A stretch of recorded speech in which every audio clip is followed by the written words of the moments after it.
Hello and welcome into BTN's Take 10 podcast. This is Alex Roux of BTN.com. And in this episode, we'll give you the best of both worlds in Big Ten sports. We'll talk some Big Ten hoops, which tipped off Tuesday night. Season openers across the conference. We had 8 games tip off, 8 Big Ten teams in their season debuts. So talked plenty of Big Ten hoops. And we talked some Big Ten football as well, especially with the regular season in its final month here in November. We're less than a month away from the Big Ten championship game in Indy, so we have a lot of scenarios to talk about. Games this past weekend that had plenty of implications beyond the Big Ten, and some important games coming up this weekend. So talk hoops and football on this episode, and we do it with 2 of the best. And we start with a recurring guest here in the Take 10 podcast, national figure and a giant in the college basketball reporting world. It's Andy Katz. Andy, who contributed to BTN last year for the first year with us. He also is a reporter for NCAA.com. This year he'll be doing some work with Fox Sports as well. So he's everywhere. He's one of the titans of college basketball reporting, and he's been a huge help to our digital and TV efforts here at BTN with his insight. And he's starting his second season of the Big Ten Basketball Podcast, which launched last year in his first year with us. So Andy tells you all about where to find that podcast, what kind of guests he has on. I'm sure a lot of you regular listeners of this show tune into that one as well, because he gets the biggest, the best guests week in and week out. And he's coming back with that podcast this year. So Andy lets us know what that show is all about in its return, which is coming up here soon. And we also talk plenty of current college basketball. Andy was in Indianapolis on Tuesday night for the Champions Classic and the games between Michigan State and Kansas, and the nightcap between Duke and Kentucky, which was pretty much the Duke Blue Devils show for 2.5 hours while Kentucky watched like the rest of the fans and Andy on the sidelines, and kind of sat in amazement at the display put on by Zion Williamson, RJ Barrett, and the rest of that amazing Duke freshman class. So we talked plenty of college hoops nationally and in the Big Ten as well. Talked Michigan State's performance.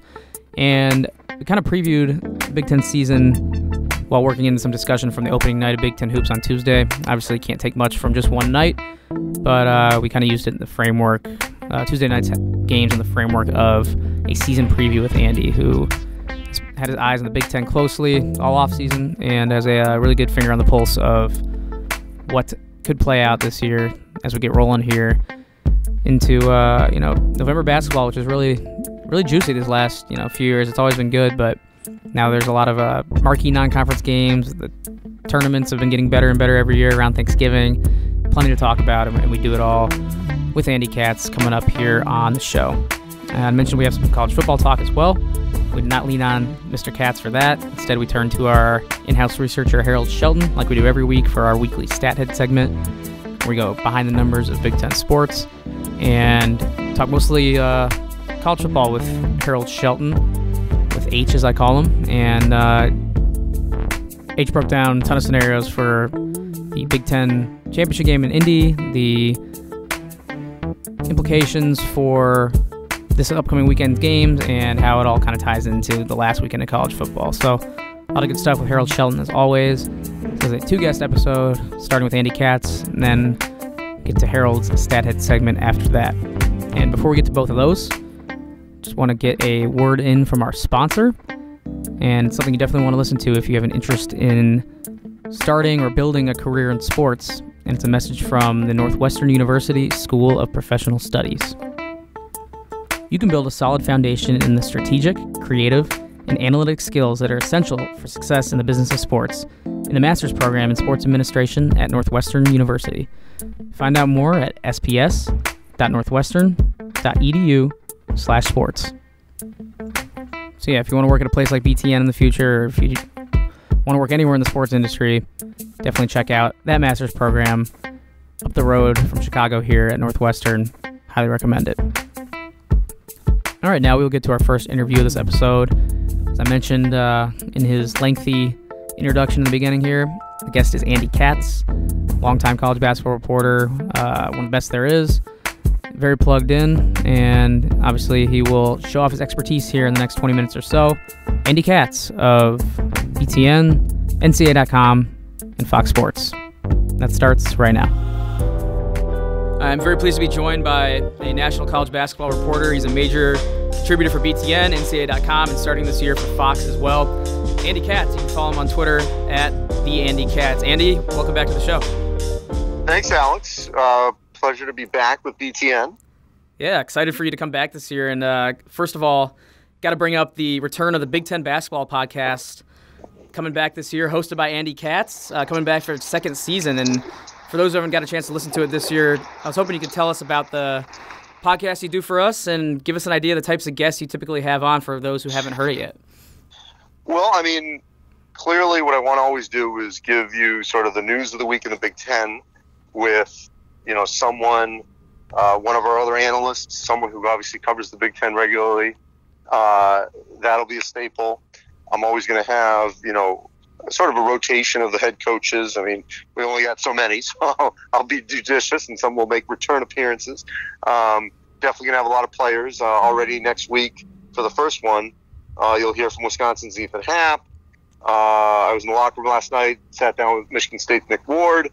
I'm probably going to be joined by Indiana's Juwan Morgan as well, and Robbie Hummel will join me. So we'll look ahead to the Gavitt games next week, which will start. And then obviously the week after we get the ACC Big Ten Challenge. So every week there's going to be a lot to discuss in the new 20-game Big Ten regular season schedule.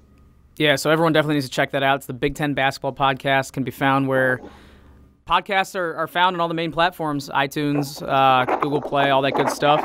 So definitely recommend that. And nowhere else is getting guests like head coaches and players in season. So highly recommended for basketball fans. And Andy, it's great to have you on a day after a huge opening night in college basketball. I'm going to treat this whole episode kind of still like a season preview since we're only a day or two into the season. But I want to start with opening night and start our discussion there. First off, were you at any of the games, or were you taking it all in from home last night? No, I was in Indianapolis. Okay, great. So I'd love to hear some of your takeaways from Champions Classic opening night. Obviously, I'm sure like the rest of us, you didn't imagine a 30-point blowout of Kentucky coming from Duke, did you? No. I thought Kentucky was going to win, and I thought Michigan State was going to win, so I went 0 for 2.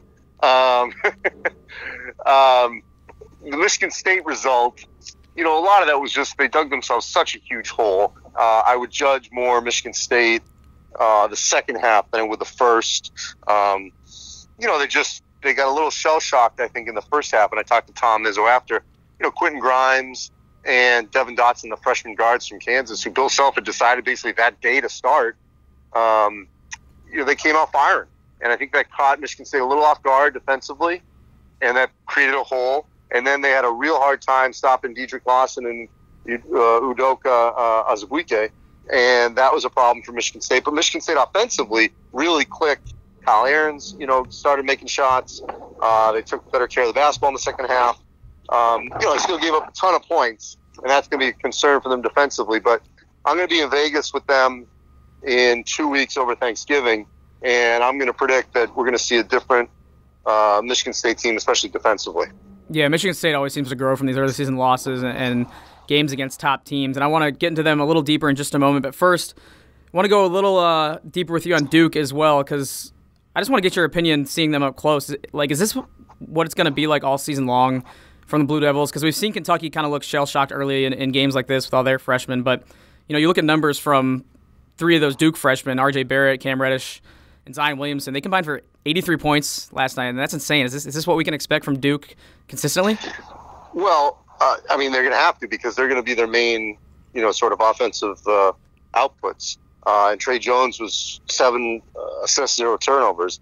So they got on a consistent basis. It's going to be very difficult to beat.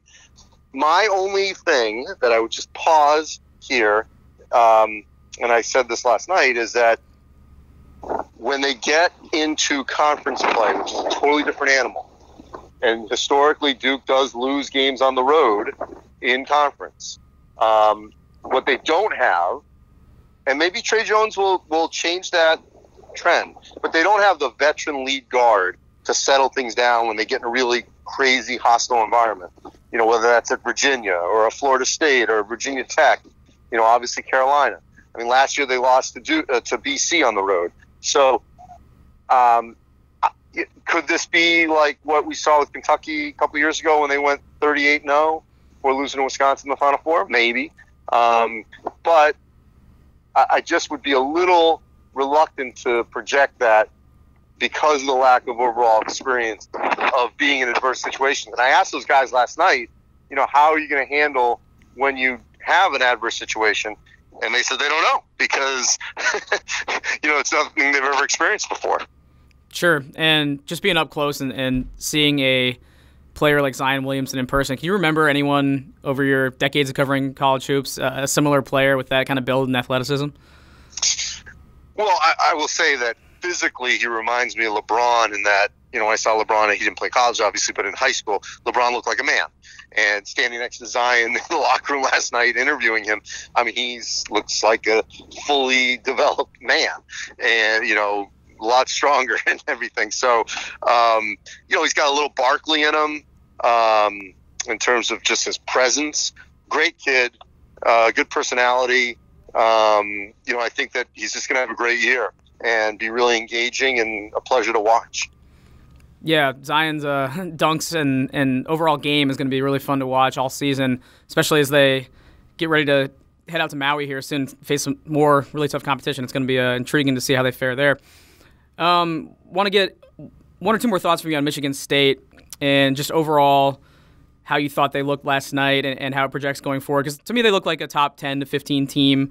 Couldn't really break through that 7 to 10 point cushion until really it was too late against Kansas. And we mentioned the tough schedule they play early on, and they generally bounce back. So why do you think they'll perform better in Vegas when you see them in a couple of weeks? Is it just stuff you saw last night, or is it a trend under Izzo that you think will continue? Probably the latter. Just that I still think they've got the pieces, and it just takes teams usually a little while to defend the way their coach wants.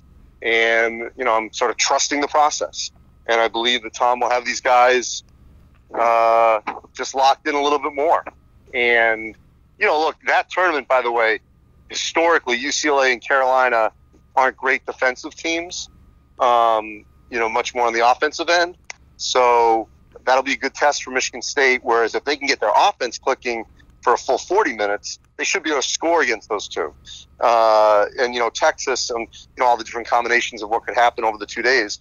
I know they opened up with UCLA, but if they were to play Texas, for example, I still think they can score on Texas as well.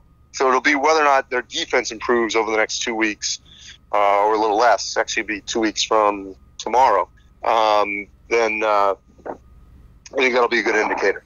All right, so Andy, elsewhere in the Big Ten, Michigan raised a couple banners in their opener, and John Beilein got win number 800 in his career. So I know this is kind of a sweeping question, but how do you put his career accomplishments in perspective as he crosses this milestone?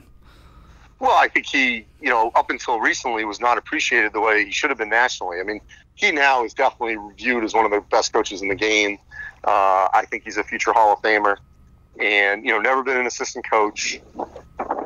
Just lives and breathes it. Loves just actually studying the game, teaching. And,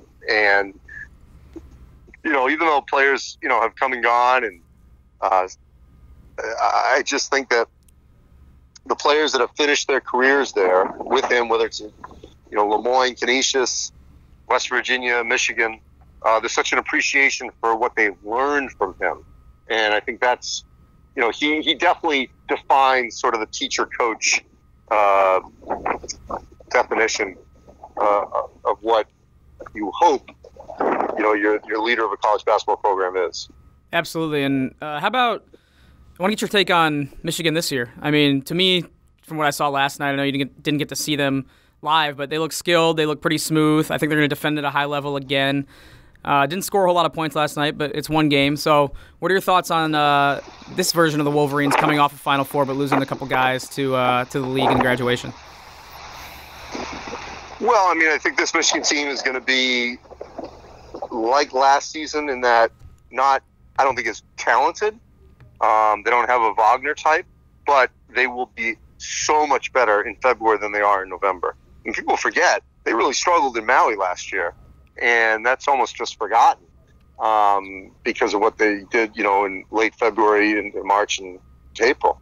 So, yeah, I mean, I think that this will be a team that'll be in the, competing for the top 4 in the Big Ten, decent seed, and certainly can be a second weekend team.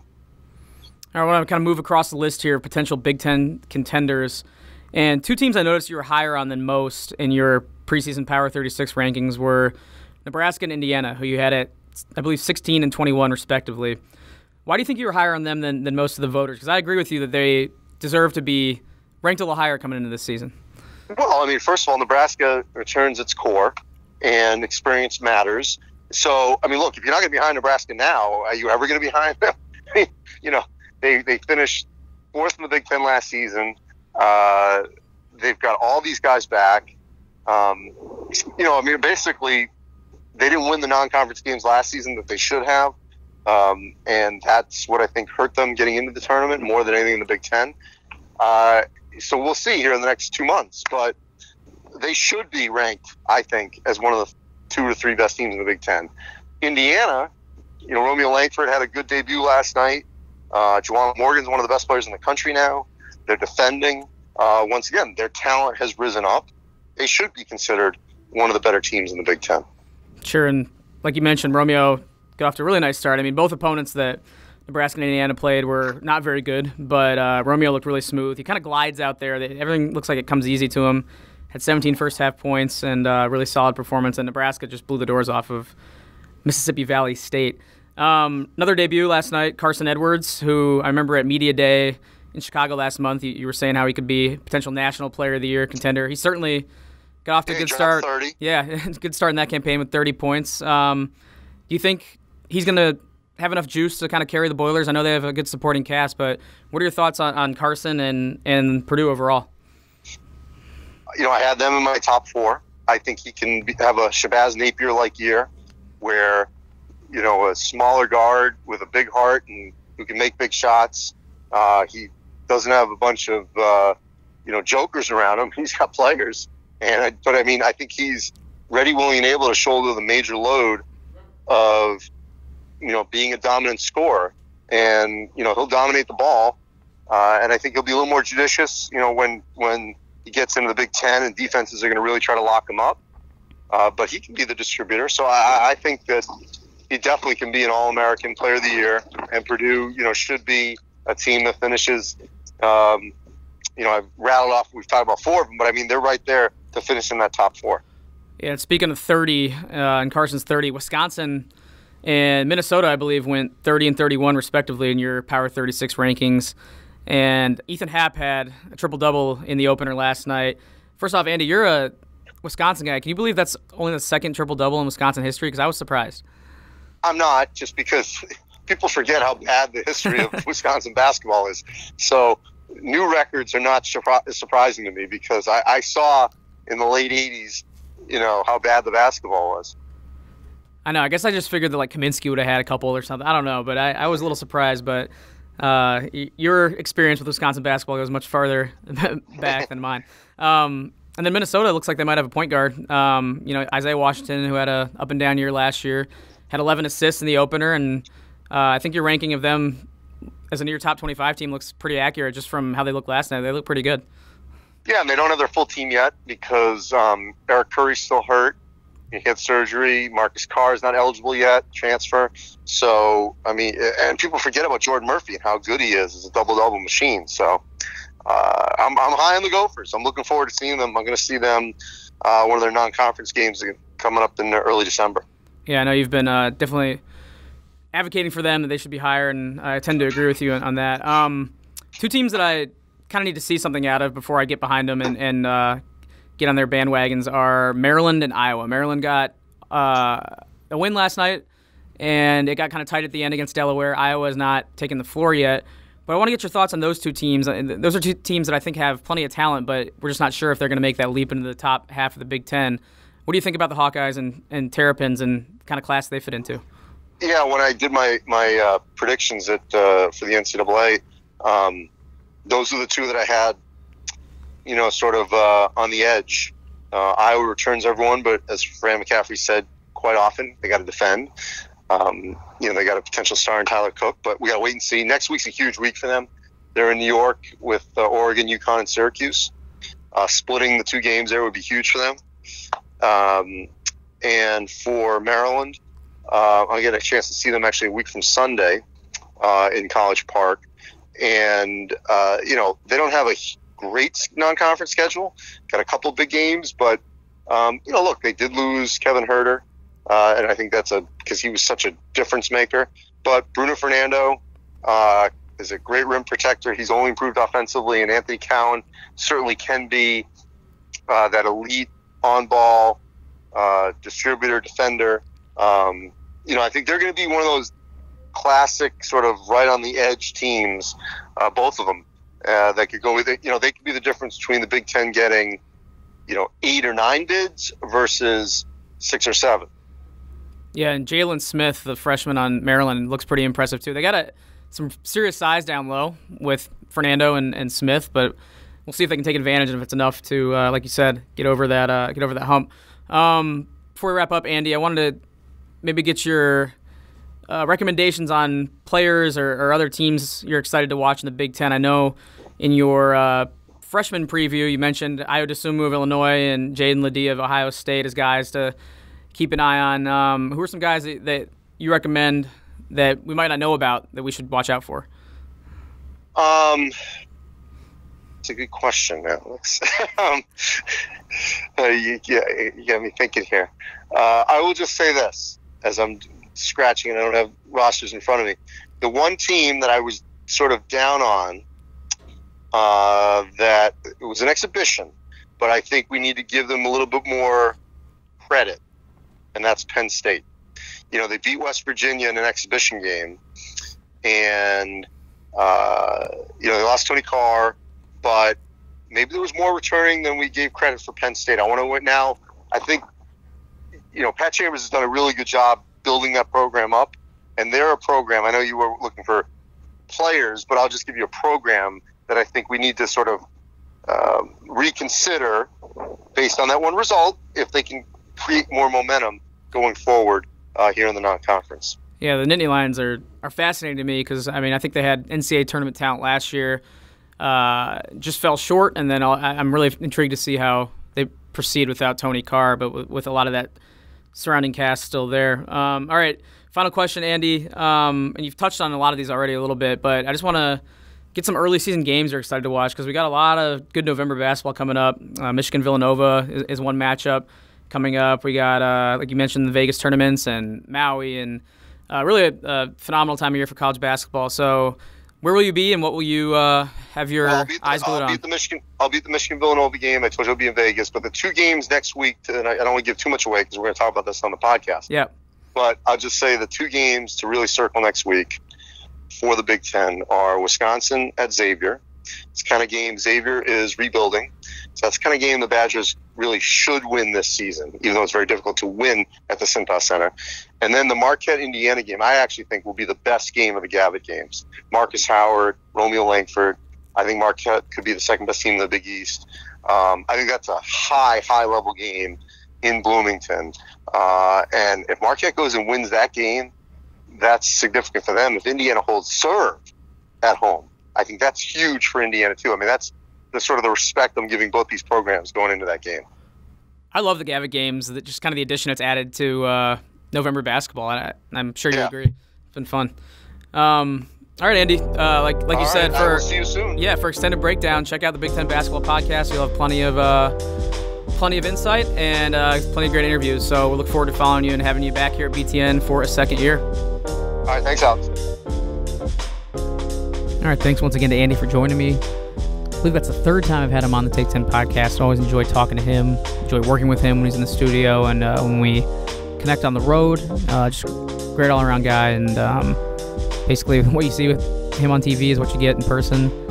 It's super genuine, and always enjoy having him on. Hopefully we'll do that again soon. And like we said at the top, make sure you subscribe to the Big Ten Basketball Podcast as well, which will have all kinds of great interviews.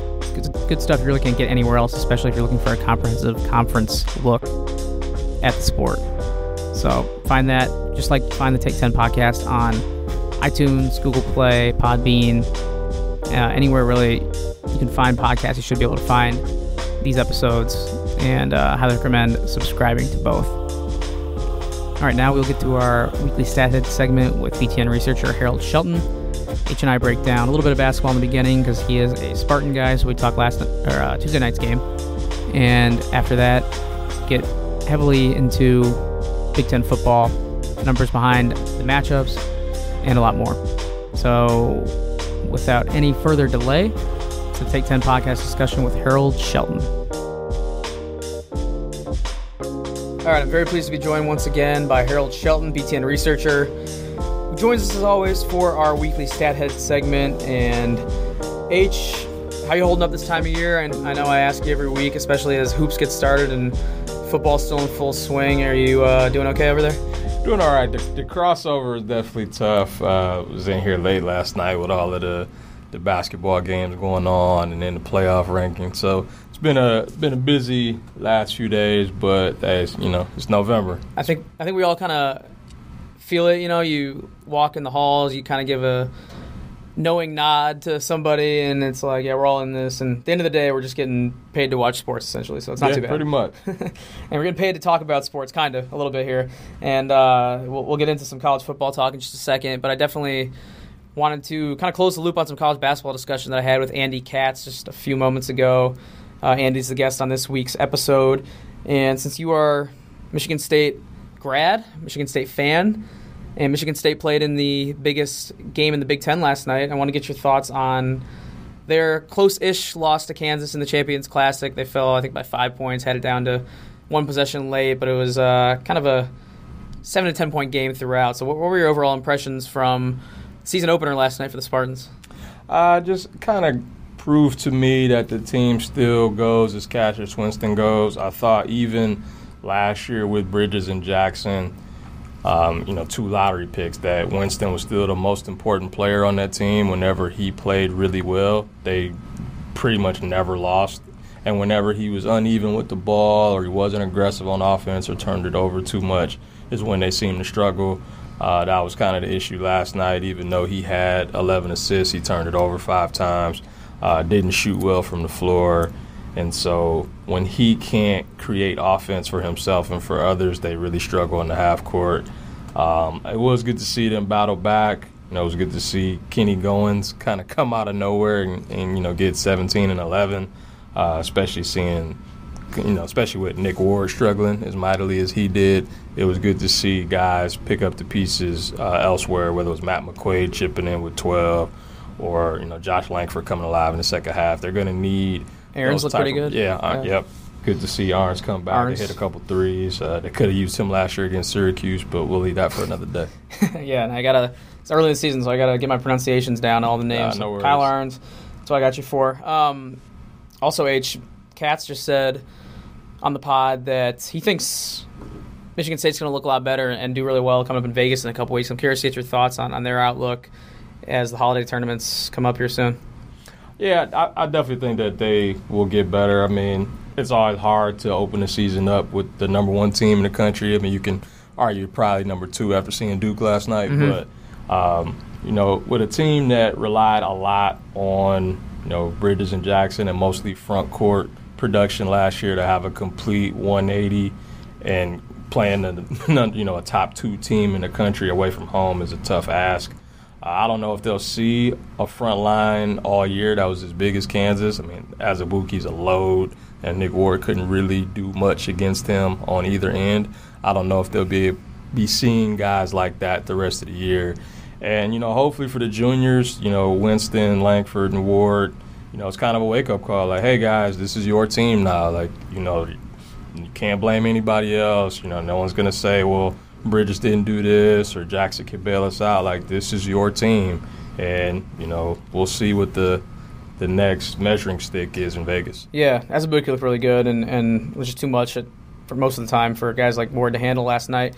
Yeah, plenty of season left, obviously, and then plenty of big matchups coming up here in the Big Ten, and we'll talk about those, I'm sure, on future episodes. And I want to move on to football because we talked a lot of hoops with Katz and have you on this week especially for a breakdown of what happened last weekend in college football, especially in the Big Ten because we had a lot of big games, and want to get a quick look ahead to the upcoming weekend as well. And we'll start last weekend in Ann Arbor, where the biggest result of the weekend, most significant result in terms of playoff hopes of the Big Ten happened as Michigan was able to handily take care of Penn State, put a whooping on them. Really, it was 42-7.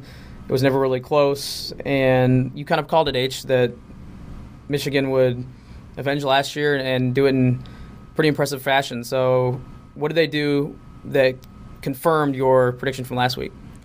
Well, I think Trace McSorley kind of being banged up played into it. I mean, Michigan is a very, very aggressive defense, and they combine that with a ball control offense. And so when your defense is able to get you the ball back, in 3 plays, 4 plays, 5 plays, you can just eventually wear down a team. I mean, Penn State only trailed 14-0 at half.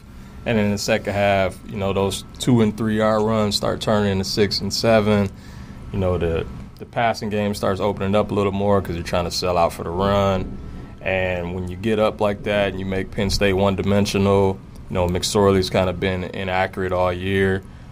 They even made a move to put Tommy Stevens in. That didn't work as Michigan, took one of his passes to the house. So it just kind of snowballed on them. I think once the league got out of hand, the worst thing you can be against Michigan is one-dimensional because they got so many good athletes on that side of the ball to rush the passer and just create a bunch of havoc. Yeah, Michigan's revenge tour continues. I'm going to get tired of hearing and saying the phrase revenge tour. I'm sure you're already sick of it.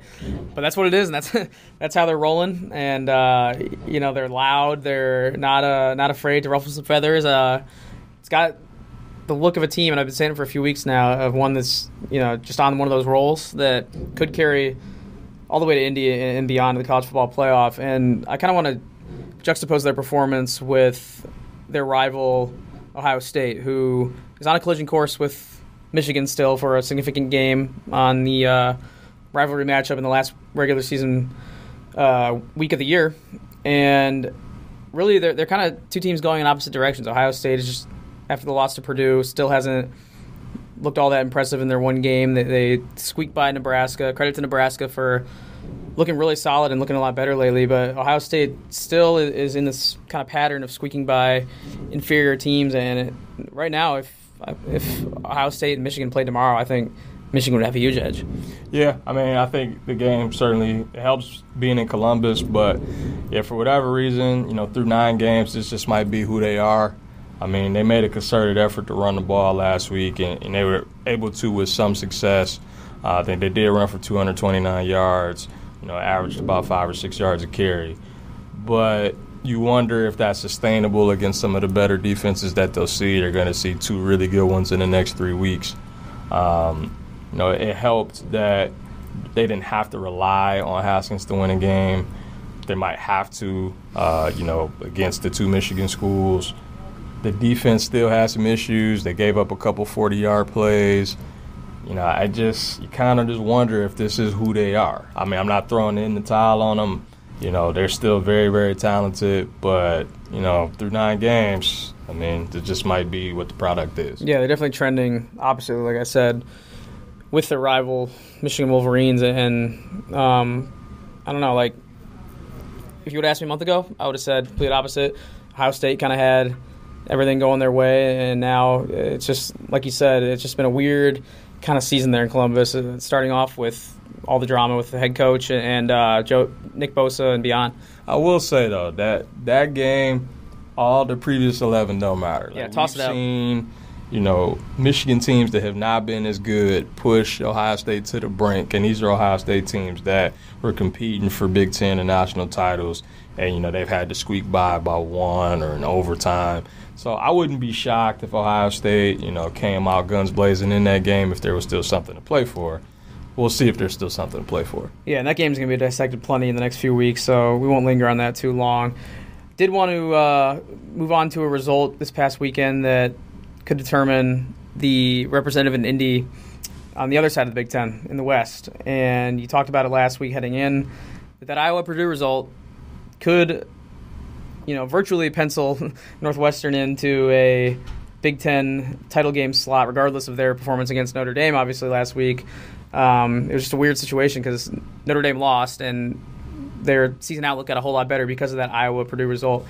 So can you kind of break down what happened with Iowa-Purdue? It was a great game. Purdue edged the Hawkeyes and with their third win over top 25 team this year, which is really impressive. And how did that result kind of determine Northwestern's championship hopes going forward?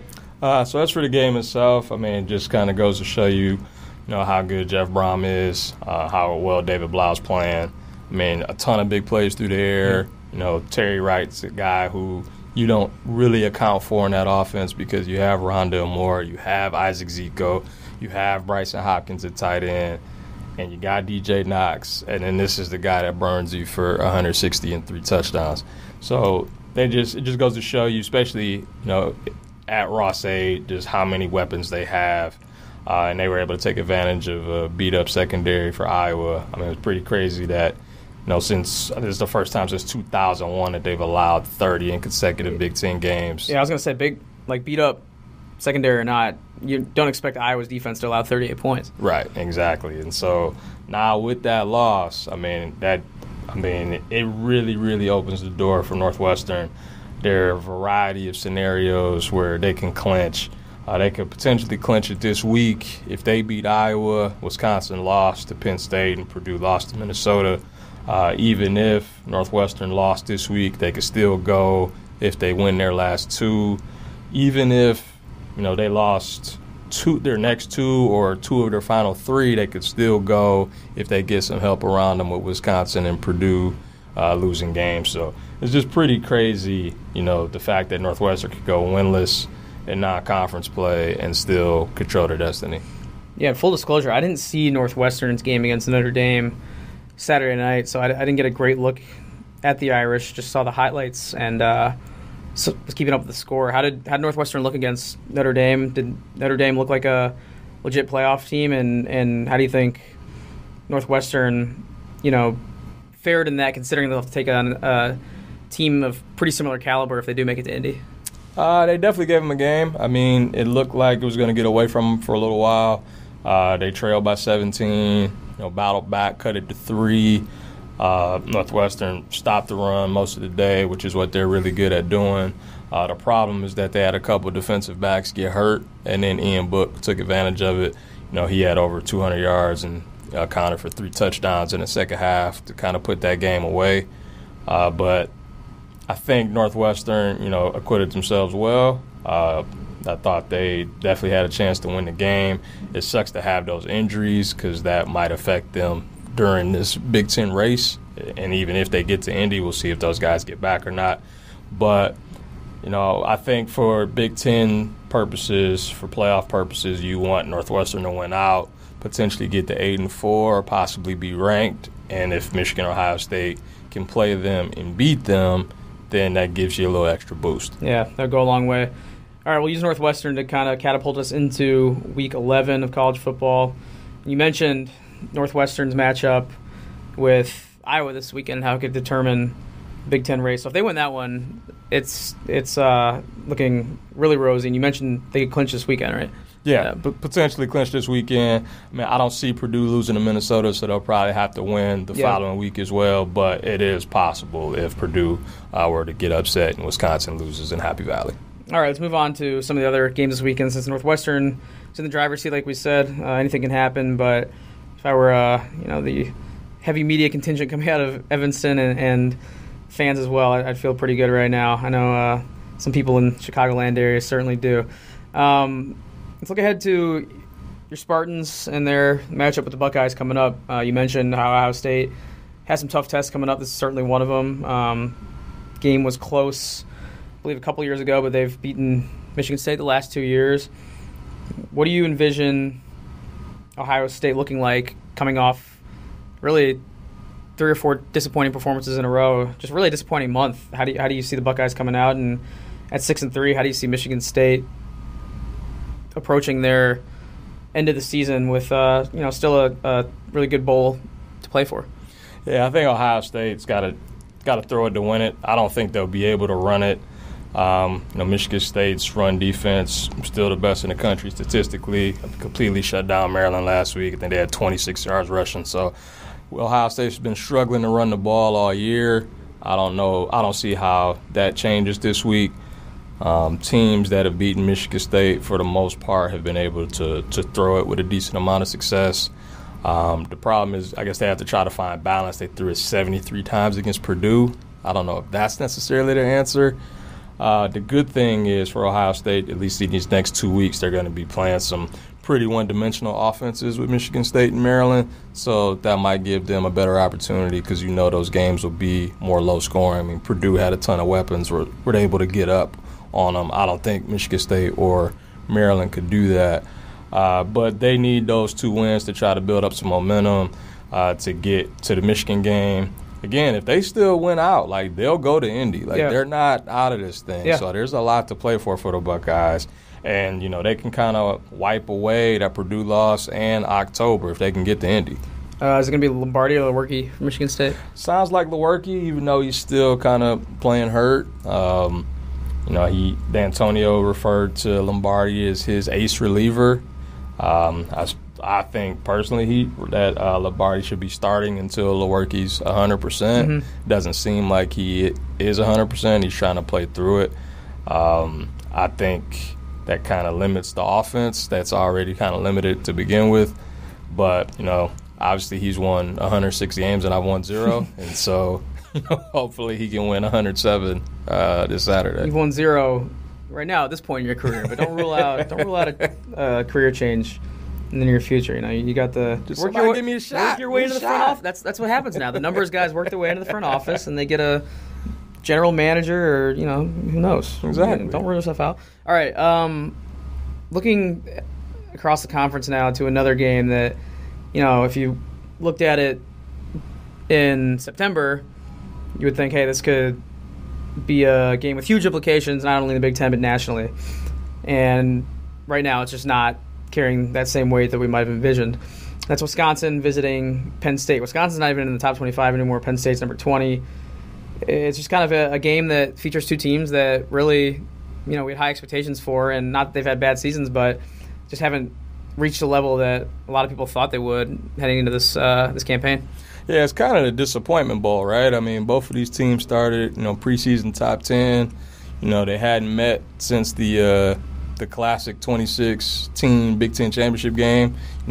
This could have been a potential preview of that this year.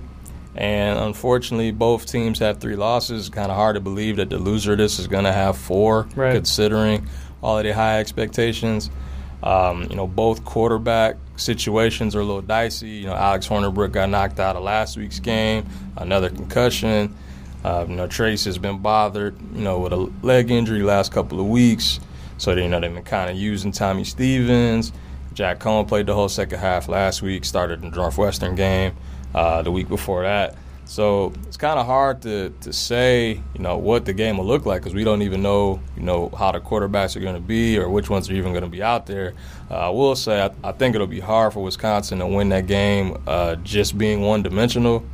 But if they were able to find a way to win and put some pressure on Northwestern, it could make the race interesting. Yeah, I think Penn State's definitely going to be hungry because James Franklin doesn't seem like a guy who's going to let that type of loss sit well. 42-7 blowout. I think right. He's going to be on those guys, and I assume they'll respond accordingly. Looking across the rest of the conference, Maryland, Indiana, that game has bowl implications for the Terps. Indiana has disappointed a little bit lately, and then you mentioned Purdue, Minnesota. I think Purdue has the edge, even though that is on the road there. One more game that is a little intriguing, and I want to get Nebraska into this discussion before we sign off here because they have really looked a lot better this last month or so, especially going into Columbus and giving Ohio State a game. And I know Minnesota did that and Indiana did that as well, but I think Nebraska, this is really a real game that they gave. It wasn't just, hey, they kind of hung around for a while. It was a solid contest, and without some shots in the foot that they delivered to themselves via turnovers and special teams, I think it could have been even closer. So Nebraska hosts Illinois this week. Illinois is a team that had a nice bounce-back win. Knowing this Illini team, they have to prove to me that they can stop a decent offense before I get behind them too much. I think the win was nice over Minnesota, but until they can stop somebody, and with Nebraska's offense of skill players, they tend to give Illinois trouble. I don't see that happening. But I just want to get your thoughts on where this Nebraska thing is headed, and do you see them stumbling this weekend? I wouldn't be shocked if they combine for 100.